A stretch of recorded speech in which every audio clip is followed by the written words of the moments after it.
Hello, my name is Aaron Fountain of the Cleveland Restoration Society. Today is October 24th, 2022, and I am speaking with Lynn Vincent on the telephone. Hi, So, Aaron. How are yeah, you? I'm doing good.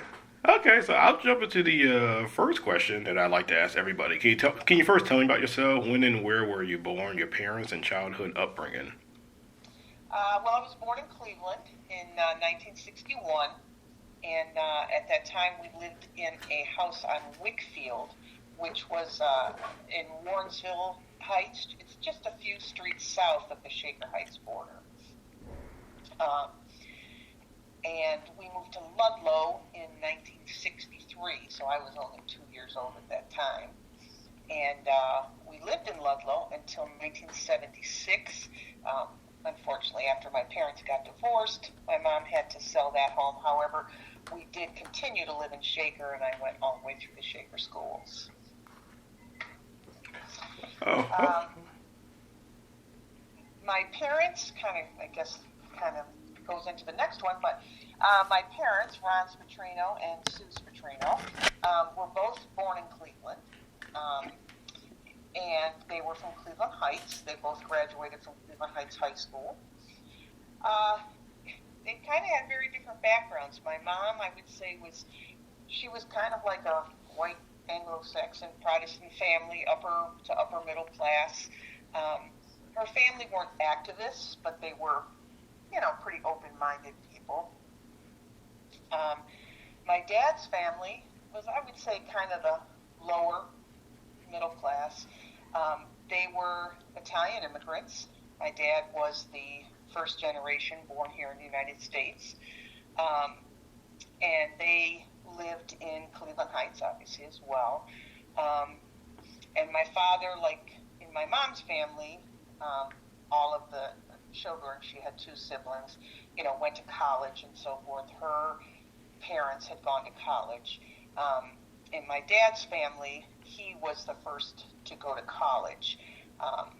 And the only one in his immediate family, of his extended family, he was one of maybe a few. So there was quite a difference there. Um, and in terms of their, interestingly enough, in their families, my father's family was actually very bigoted. Um, hmm. and Cleveland Heights at the time was not integrated, obviously, when they were in high school, and so for a very different time. But as we grew up and so forth, my father's family was very bigoted. I remember us having arguments with them through the years and so forth. Um, so I always kind of found it interesting that my father was so into equal rights and civil rights and so forth, because he really bucked his family on that one, and the environment he'd grown up in. Whereas my mother's family, they weren't activists, but they certainly were open-minded. I never heard them use derogatory terms for other people or so forth. Oh, okay, that's interesting actually. So, what was their professions? My father was an engineer. He went to Case Western Reserve. Um, he was a engineer and eventually got his master's. My mom graduated from Worcester College. She was initially a social worker, um, and then she became a special education teacher. My dad eventually got his master's, and my mom got her master's in education, and actually eventually went on to get her PhD. Hmm. Okay, that's interesting. Wait, how did they meet, by the way? Pardon? How did they meet? They met in high school. They were both Oh, in the band at Cleveland Heights High School, and they met in the band and kind of dated and went off to college and continued to see one another. And then after college, they got married. oh, okay. Now, now I want to know what attracted them to the Ludlow community, considering their backgrounds. Well, it's interesting. I think when when we lived on Whitfield, I was obviously very young. They had black friends, One in particular, Helen Simpson. I'm not sure if you're familiar with her name, but in fact, there's a park in Cleveland just a few blocks up the street from where we were for the celebration for the marker to be for the Civil Rights Trail in Ludlow, called the Helen Simpson Park. And they were friends with her and so forth. And, you know, my parents were very obviously open-minded. They were into equal rights. And I remember, I didn't know this at the time, but hearing the story later that when they would have some of their friends over who were black, African-American, however you want to refer to it, the neighbors would, like, obviously not always so politely say, you know, if you're going to have them over, at least close your curtains and things like that. And of course, my parents would then intentionally leave the drapes open, and everybody would hang out and dance and do all kinds of things in front of the window to aggravate the neighbors. And so, I mean, basically, that was who they were. And it didn't matter to them, people's race or nationality. So when they decided to move, they were familiar with Ludlow because of the friendships they had, like with Helen Simpson. So their move to Ludlow was an intentional move to an integrated community, for sure. We moved in 1963, and then I don't know exactly when they got started, but by 1964 they were very involved. Started to get very involved with the Ludlow Community Association. Okay, that's kind of. I mean, by 1964, the Ludlow Community Association is pretty like well established. So I'm kind of curious, what was their roles? What was their roles initially? Right. You know, it's interesting because one of the things I think that's a little bit different for me when I hear some of the earlier members and so forth talk about the start of the association is that by the time I went to school, because I was younger than some of them, obviously, you know, when it started, I wasn't even born yet. And so by the time we went to Ludlow, really, the integration was already well established. And because I was so young, I think, even during my parents' involvement, that by the time we really, like I said, by the time we went to school, it was just a part of our life. You know, the impact of what they were doing and what they had done and accomplished, honestly, I didn't even realize that until after high school. You know, because that's just how we grew up. To us, that was life. You know, and because I was younger and so forth, the bombing of the Peg's garage and so forth, you know, the impetus for kind of getting the community association started was really not something I was aware of at all during those younger years. Mm-hmm. You know, so you know, that just, I think, just, you know, it just kind of is a different perspective a little bit because, again, for us, we just had friends of all different races, different nationalities, and we didn't really think anything of it. Oh, okay. And I'm very thankful for that. That's understandable. So I remember at the event you pointed to the photograph. You said that that famous photograph with various members that took place in your living room. Mm-hmm. So I was kind of wondering, what are your memories of some of the various members? Well, you know, it's interesting. That's one of the things I'm really proud of, that photo, because that's kind of an iconic photo they often use to represent Ludlow and what it was. And that was in our living room. And honestly, a lot of those people that were active together then became lifelong friends of my parents, and also many of them were the parents of friends of ours. So the majority of people, for example, in that picture and many of the others that were highly active at that time, we knew them our whole life.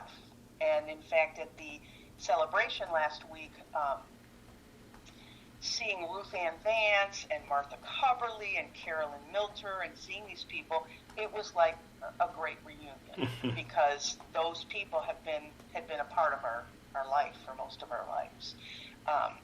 And my dad and Alan Gressel, who was also a president of the Ludlow Community Association, they were lifelong friends up until when Alan passed away. I don't remember exactly when, but it was, within the last. It was in the 2000s. I'm not sure when, but anyway, they were lifelong friends.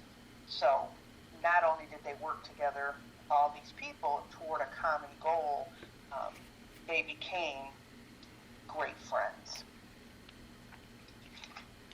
Okay, that's good. That's interesting. I'm curious, how was your relationship with the children in the area? I know you said that's kind of all you knew, so it was normal, but I'm just kind of curious how that went. Well, it's interesting because one of the things I have thought of in looking back, many of my friends were black. We would have our sleepovers. We'd do this. And, it's interesting because as an adult, you realize, although we all get along, we all also have some different cultures, different family traditions, and so forth.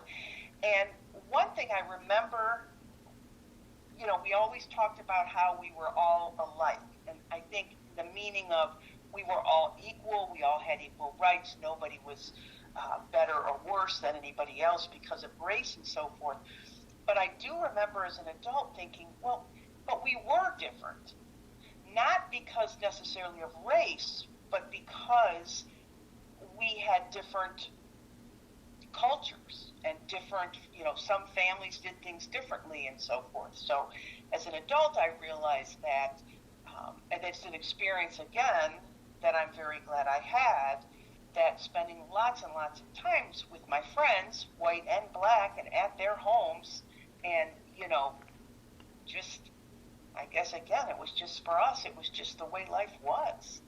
And the other thing I want to mention, our Ludlow class, the group about my age and some a year younger, a year older, to this day, we have a really strong connection. There is a group of us that see each other, not frequently, every couple years, certainly every shaker reunion of our class. There's Ludlow's in the house, and we make sure we get pictures. And so there was a bonding certainly of our class, and I would say classes right around us, that have continued all the way through our lives.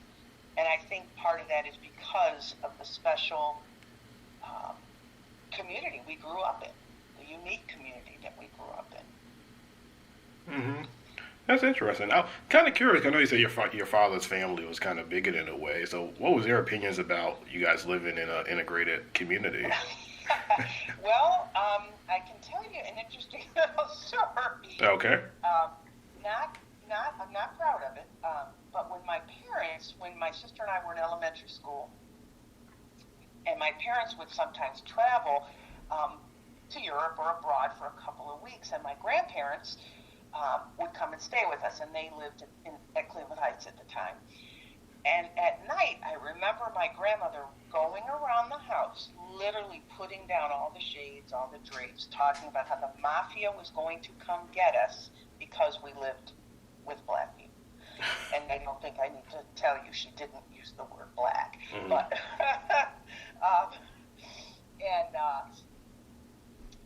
that just sticks in my mind. And of course, we thought, at the time, we almost thought it was funny because that type of thinking, at least for me, was kind of foreign. I'm like, what? That's just crazy, and so my fathers, they stood strong in their beliefs, and it was interesting because it was very different. And one of the other times, my grandmother was staying with us. I remember a good friend of my sister's came to the door, young black gentleman, and my grandmother was polite to him at the door, but she closed that door, and I am not kidding you. I still remember in my mind now going, stick to your own kind. That was just kind of how they were. And one of the things, I think my sister, she's 2.5 years older than I am, and I think she was a little more, I'm with it than me. I think I was a little more clueless, I guess. But honestly, when I went off to college, it was almost like a slap in the face, because I knew there were people that were prejudiced and bigoted. Obviously, my father's family was an example. But for whatever reason, I thought they were the minority. I thought the majority of people were like us, how we lived in an integrated community. And when I got to college, I went to a small liberal arts college in Ohio and met people that either, obviously, there were some that were prejudiced and bigots and so forth, but also when I would meet people that would say that they'd never met a black person or no black people had gone to their school, I couldn't believe it. It was like suddenly realizing that we were the ones who grew up differently than most people, that we were kind of the exception. And it was a real awakening for me, and it only made me prouder, to be honest, of my parents' activism and us having grown up in Ludlow, and so forth. But it was, I guess maybe that's a compliment to Ludlow, to say what kind of community it was, that, and again, because we were younger than the initial kids and so forth, as the association got started, that it was how we lived. That was all. Interesting. And what college did you go to again? I went to Wittenberg University. It's in Springfield, Ohio, right between like Columbus and Dayton.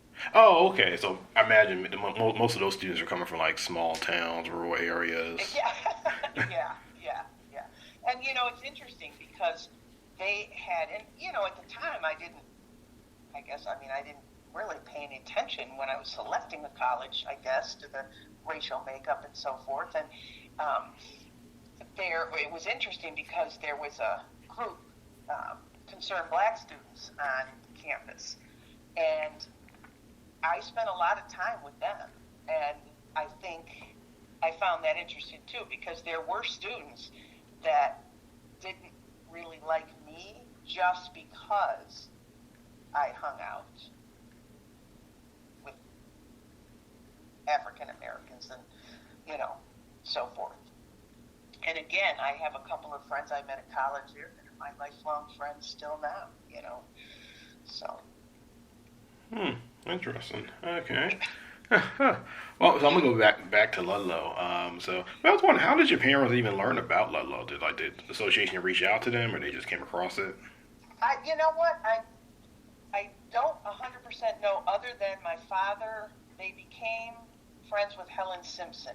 She worked for one of the TV stations, I think, or newspapers. I'm not sure how my dad knew her, but she became a friend of theirs, and they just, I guess, learned about it through her. I hate to misspeak, but I'm not 100% sure, but I'm pretty sure that's, and like I said, they only lived a few blocks into Warrensville, which was a community next door outside of Shaker Heights, so they lived right near the Ludlow community when we were in Warrensville.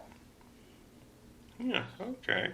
Now you did also talk about this. So you say your father was pretty instrumental in his fundraising efforts by bringing entertainers like Ella Fitzgerald, Nancy Wilson, the Fifth Dimension. I was wondering, do you know exactly how he pulled that off? 'Cause that's not easy to do, to get entertainers of that caliber.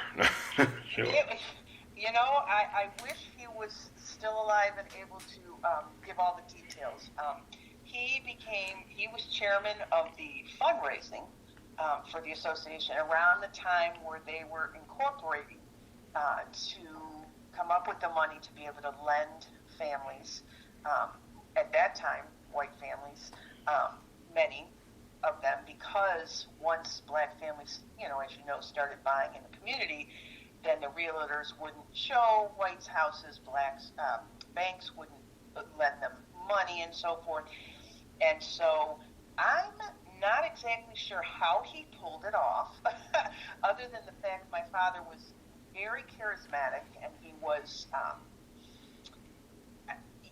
I think he may have had some connections with some of the local, like Belkin was a producer here, and he was from the Cleveland area. He was kind of a big name in music back then, and I think he may have gotten a connection through him, that he was able to do this. But I think, and I'm kind of surmising that, but with Ella Fitzgerald and Nancy Wilson, I think just however they got to them so that they became familiar with what Ludlow was about and what their goal was, I think, they were willing to come and help out. But it was a lot of work. A lot of people worked hard to make it happen, for sure. It's interesting, we were pretty young, so we did not attend the events, because most of them happened in 64, 65, 66, right in there.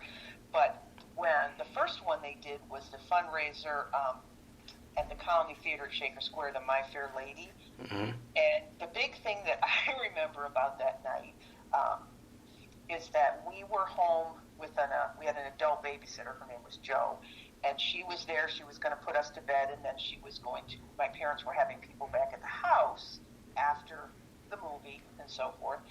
And when Jo was coming down the stairs after putting us to bed, she fell down the steps and broke her leg very badly, like compound fracture. And my sister was only 5. I was only 3. And she talked my sister into coming down, like literally, I remember we had to step over her, and she was bleeding and so forth. And she talked my sister through calling the operator, getting help. And so my parents ended up getting called out of the screening to come home because we had this emergency.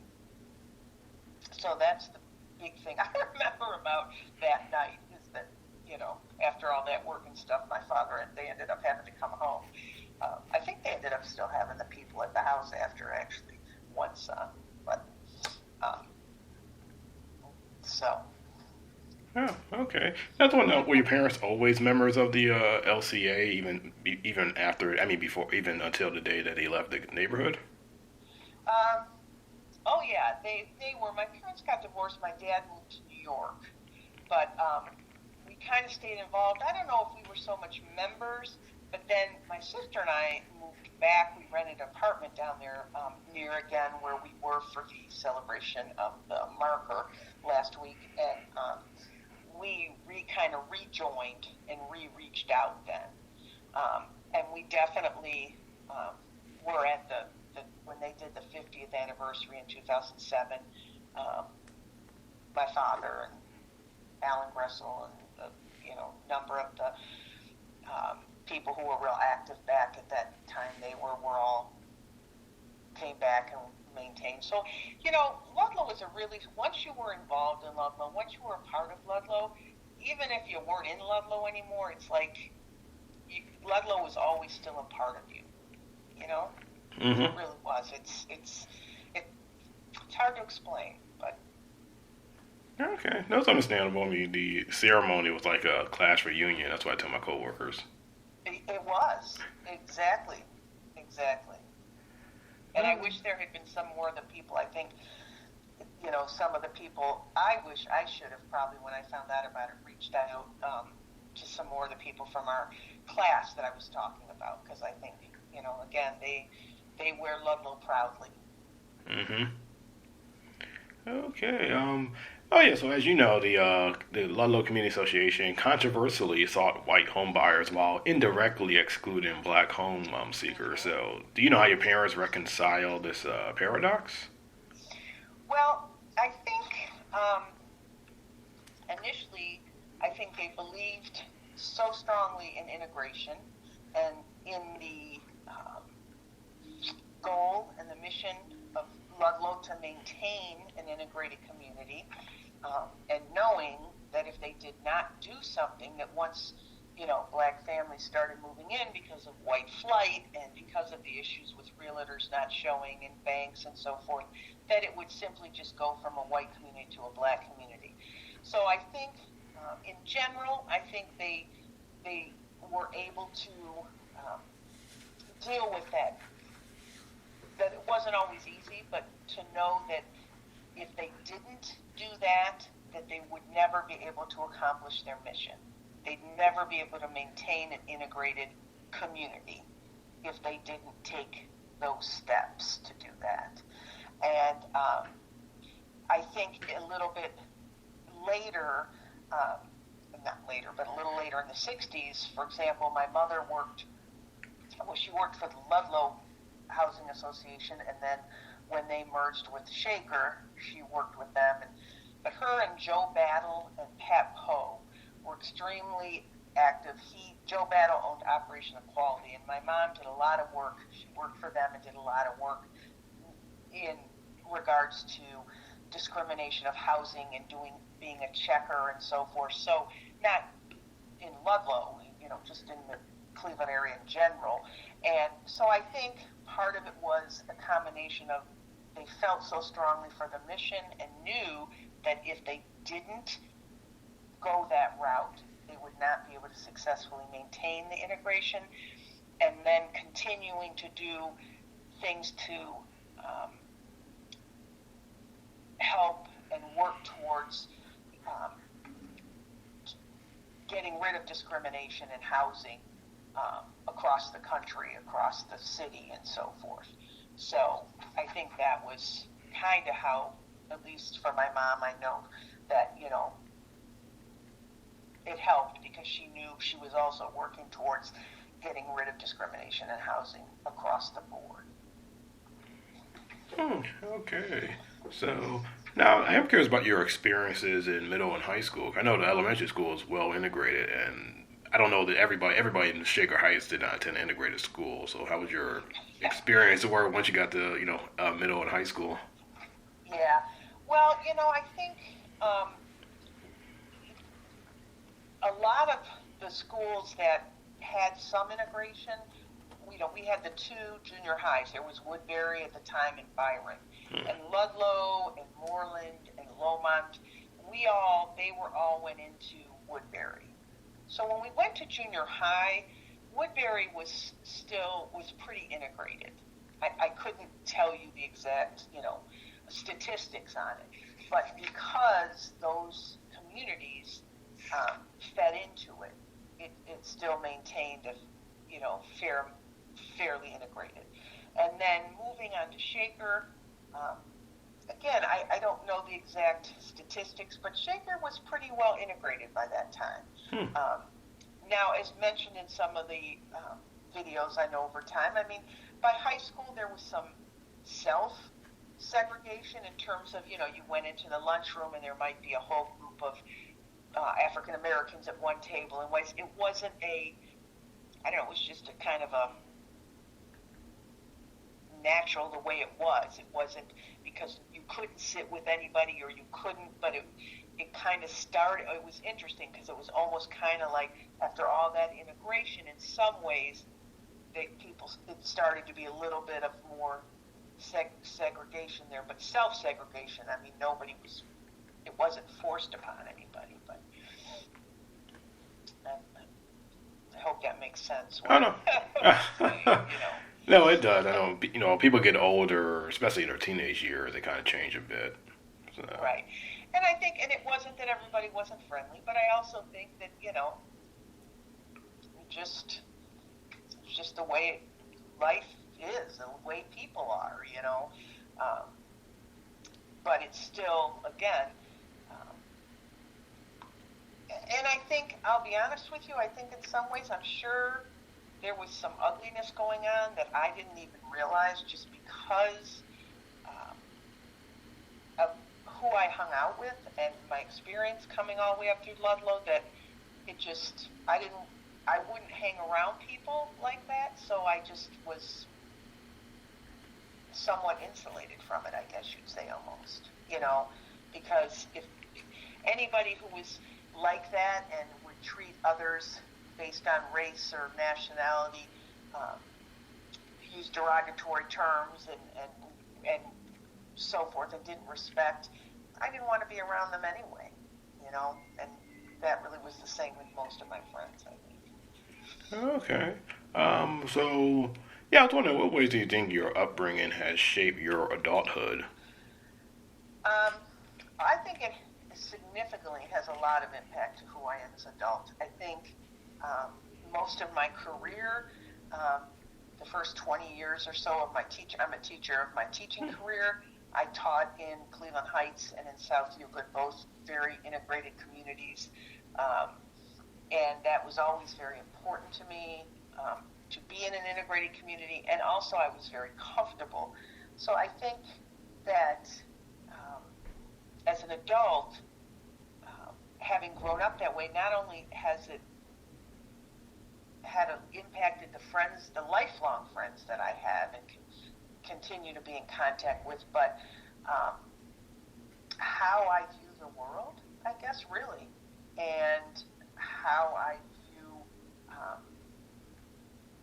civil rights and equal rights and so forth. I mean, one of the hardest things for me right now is looking what's happening in our country in many ways, but in terms of civil rights, women's rights, um, it breaks my heart because it goes against everything that I was brought up to understand and to believe in. I feel like we're taking steps backwards in some ways, that's really hard. Hmm. Okay, I do want to know, one of my last questions. Yeah, can you talk about your life as an adult, like what you did after you graduated from high school and left the Ludlow community? Yeah, when I graduated from high school, like I said, I went to college. I kind of knew I wanted to be a teacher, so I went into education. And when I graduated from college, I taught for 1 year down in Springfield, Ohio, which is where Wittenberg was. Then I came back up to the Cleveland area, and I taught for 5 years in Cleveland Heights, the middle school, special ed. And then I taught for 15 years in the South Euclid Lyndhurst schools, which is, again, a suburb right next to Cleveland Heights. They're all kind of, surround Shaker, Cleveland Heights, South Euclid, they're all kind of there together. And then I got a job down in the schools down in Hudson, Ohio, which is in Summit County. And my last 10 years of teaching were there. And then I retired, and now I went back to teaching full-time at a vocational high school with special ed. Okay. I was gonna say that was all my questions, but I just have one more. Can you just give me a reflection on the event, on the unveiling last week? Wow, it was awesome. Very proud. I'm just so proud to be from Ludlow, proud of the community, of the Ludlow Community Association, how they have just continued to work hard and endure and continue to make Ludlow be a great place to live. And, my parents, outside of family and so forth, I think what they helped accomplish in Ludlow was really a big legacy. And so that celebration to me was a celebration of my parents, of the Pegs, the Barnetts, the Isaacs, all those people, the Richies, it was a celebration of them and what they believed in and what they made happen, and then what the community has done with that and continue to do with that. And I could not have been happier. Both with that it was happening, with what everyone had to share, the people who spoke, and then seeing so many of the people that, some of which I hadn't seen for a long time. Oh, okay.